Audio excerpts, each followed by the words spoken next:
Hi guys, good morning. So இன்றைக்கி உங்களோட twin ஃப்ளேமோட message என்னென்னு பார்க்கலாம். 2 கார்ட்ஸ் வந்திருக்கு. ஒன்று வந்து பேஜ் ஆஃப் பென்டிகல்ஸ், இன்னொன்று வந்து எம்பரஸ். ஸோ எனக்கு என்ன தோணுச்சு அப்படின்னு சொன்னால், இது ரெண்டுமே இன்றைக்கான எனர்ஜி. ஸோ இந்த 2 கார்ட்ஸும் என்ன சொல்லுதுங்கிறத பார்க்கலாம். பேஜ் ஆஃப் பென்டிகல்ஸ் அப்படிங்கிறவங்க பேஜஸ் எல்லாமே யங் அண்ட் என்தூசியாஸ்டிக் எனர்ஜி, துருன்னு இருப்பாங்க. பென்டிகல்ஸுங்கிறது என்னென்னா solid opportunity in your hand, இல்லைன்னா ஏதோ ஒரு solid wealth coming towards you, இல்லை ஏர்னிங்ஸ் நீங்களே உருவாக்கிக்கிட்ட ஏர்னிங்ஸ். இதுதான் பென்டக்கிள்ஸுக்கான அர்த்தம். ஓகேயா? எர்த் எலிமெண்ட் அது. பேஜ் ஆஃப் பென்டக்கிள்ஸுங்கிறது நீங்கள் இப்போ சம்பாதிக்கிறீங்க, உங்களுக்கு நிறைய காசு இருக்குது, நீங்கள் லக்ஸரி அண்ட் கம்ஃபர்ட்லேயே தான் வாழ்ந்துட்டுருக்கிறீங்க, அபண்டன்ஸான லைஃபு, அதாவது வெல்த் இல்லை, அபண்டன்ஸான லைஃபு, ப்ராஸ்பரஸான லைஃபு, கன்வீனியன்ஸில் வாழ்ந்துட்டுருக்கிறீங்க. ஆனால் இப்போ என்ன யோசிக்கிறீங்க? இந்த கன்வீனியன்ஸ்லாம் எனக்கு சொந்தமா? இதெல்லாம் எனக்கு நானே உருவாக்கிக்கிட்டேனா?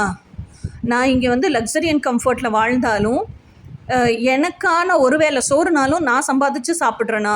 அந்த அளவுக்கு எனக்கு நிறைவு இருக்கா? இதெல்லாம் உட்காந்து யோசிச்சுட்ருக்கீங்க. இதுதான் பேஜ் ஆஃப் பென்டிகல்ஸ். ஓகேயா? இதெல்லாம் உங்கள் ட்வின் ஃப்ளேம் உங்களை சிந்திக்க வைக்கிறாங்க. உள்ளேருந்து உங்களோட ஹார்ட் ஸ்பேஸுக்குள்ளேருந்தே உங்கள் ஸ்பிரிச்சுவல் கேட்டலிஸ்ட்டே உங்கள் ட்வின் ஃப்ளேம் தான். ஸ்பிரிச்சுவல் கேட்டலிஸ்ட்டாக உங்கள் குருவாக இருந்து இதெல்லாம் உங்களுக்குள்ளேயே கொஷின் ரைஸ் பண்ணி இந்த கொஷினுக்கெல்லாம் உங்களையே ஆன்சர் கண்டுபிடிக்க வைக்கிறாங்க. ஓகேயா? அதே நேரத்தில் எம்பரஸோட குவாலிட்டிஸையும் உங்களுக்கு சொல்லிக் கொடுக்குறாங்க. எம்பரஸாக தான் இருக்கணும், டேட்ஸ் லிட்டில் பிரின்சஸாக இருக்கிறது, இல்லை ஹஸ்பண்டோட குவீனாக இருக்கிறது, இதெல்லாம் சம்திங் டிஃப்ரெண்ட். ஆனால் எம்பரஸுங்கிறவங்க she's an empress for her cells.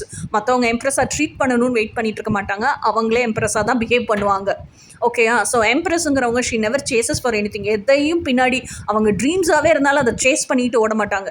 அவங்க இருக்கிற இடத்துக்கு அட்ராக்ட் பண்ணி அந்த ட்ரீம்ஸை வர வைக்கிற கெப்பாசிட்டி உள்ளவங்க தான் எம்பரஸ். ஓகேயா? எம்பரஸுங்கிறவங்க ராணி கிடையாது, ராணிகளுக்கெல்லாம் ராணி, ராஜ்யங்களை ஆளும் மகாராணி. அதுதான் எம்பரஸ். ஓகேயா? எம்பரஸ் எனர்ஜி வந்து ஆயக்கலைகள் 64 தெரியும். எல்லாத்துலேயுமே பயங்கர க்ரியேட்டிவிட்டி இருக்கும். ஒரு ப்ராடக்டை வந்து தயாரித்து சந்தைக்கு போகிற அளவுக்கான விற்பனை பொருளாக மாற்ற தெரியும். அந்த விற்பனை பொருளுக்கு விளம்பரப்படுத்தவும் தெரியும். ஆணோட எம்பரரோட வேலை என்ன? அதை போய் சந்தையில் விற்றுட்டு காசாக்கிட்டு வர்றது தான் எம்பரர் வேலை.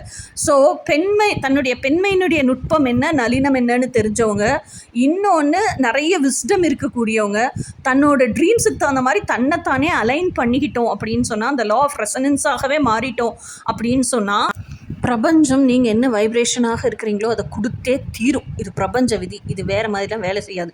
இந்த அளவுக்கு நாலேஜ் இருக்கக்கூடியவங்க தான் எம்பரஸ். இதுதான் உங்களோட இன்னைக்கான ட்வின் ஃப்ளேமோட மெசேஜ்.